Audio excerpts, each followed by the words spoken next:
పొయ్యి మీద కడాయి పెట్టి 3 గరిటెలు నూనె వేసాను. ఇది ఇప్పుడు తాలింపు గింజలు వేస్తాను.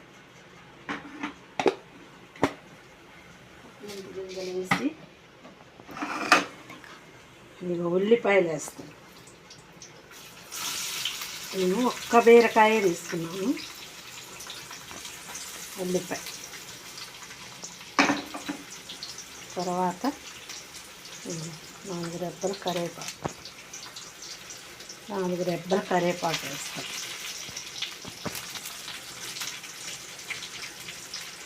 నేను అన్నీ క్లీన్ చేసుకొని కడుక్కొని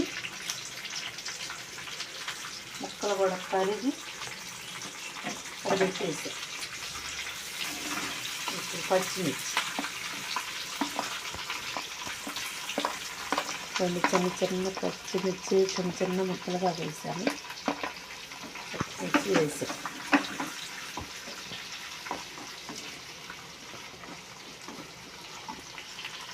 ఇప్పుడు కొంచెం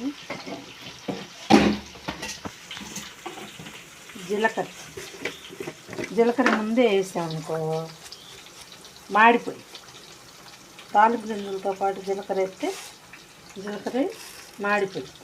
అందుకని ఉల్లిపాయలు కూడా వేసిన తర్వాత అప్పుడు వేసుకోవాలి జీలకర్ర.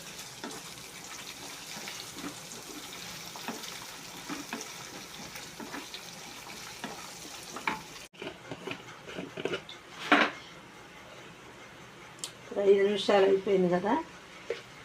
బీరకాయ ఉందో ఒకరికనే కుక్ అయిపోయింది.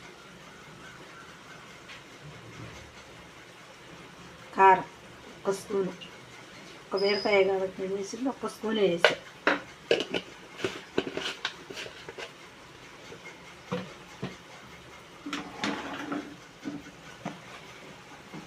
ఇప్పుడు కొంచెం తిప్పేసి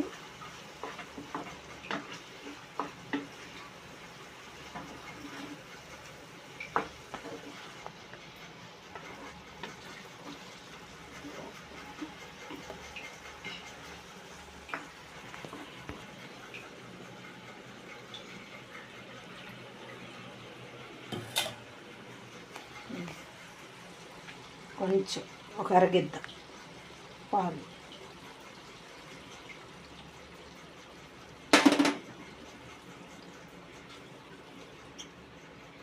అంతే.